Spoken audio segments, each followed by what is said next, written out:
अस्सलामु अलैकुम।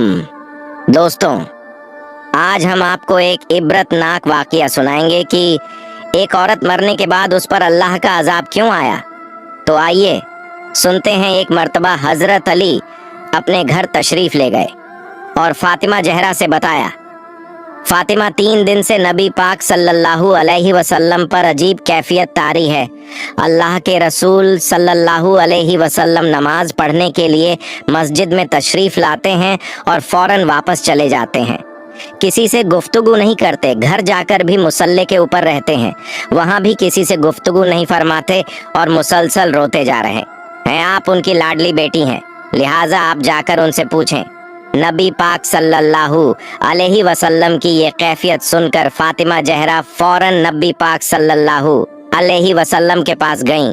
जाकर देखा कि नबी पाक सल्लल्लाहु अलैहि वसल्लम वाकई बहुत गम ज़दा हैं। आप सल्लल्लाहु अलैहि वसल्लम के पास जाकर बैठी और अर्ज किया, अब्बा जान, आप किस वजह से रो रहे हैं।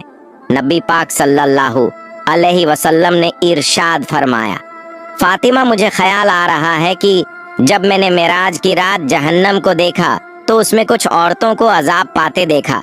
वो नक्शा इस वक्त मेरे सामने है और अपनी उम्मत के गम में रो रहा हूँ और अल्लाह रब्बुल इज्जत से उसकी मगफिरत मांग रहा हूँ।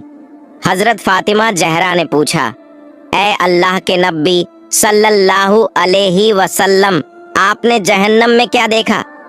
इसके जवाब में नबी पाक सल्लल्लाहु अलैहि वसल्लम ने कई औरतों का तज़किरा किया और फरमाया, मैंने एक ऐसी औरत को देखा जो अपने ज़बान के जरिए लटक रही थी, जैसे कसाई किसी बकरे के कान में सुराख करके लटका देते हैं। हजरत फातिमा ने नबी पाक से पूछा, वो औरत कौन थी।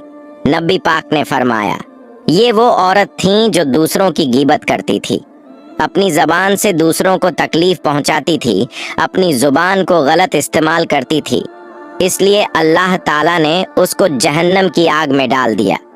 नबी पाक ने फरमाया, फातिमा, मैंने एक दूसरी औरत को देखा जो अपने दोनों पुस्तान के जरिए जहन्नम की आग में लटकाई गई है। हजरत फातिमा ने पूछा, वो औरत कौन थी। आपने फरमाया, वो झानिया औरत थी जो गैर मर्दों के साथ जिना करती थी। और फरमाया, मैंने तीसरी औरत को देखा कि वो अपने बालों के जरिए जहन्नम में लटकाई गई थी और फरमाया, उसका दिमाग हांडी की तरह खौल रहा था। हजरत फातिमा ने पूछा, ऐ अल्लाह के नबी, उस औरत को इस तरह क्यों लटकाया गया था। आपने फरमाया, वो औरत बेपर्दा घर से निकलकर घूमती थी।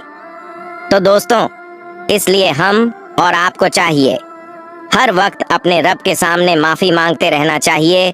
अल्लाह रब्बुल इज्जत से दुआ है कि हम सबको ईमान के रास्ते पर चलने की तौफीक अता फरमाए। आमीन।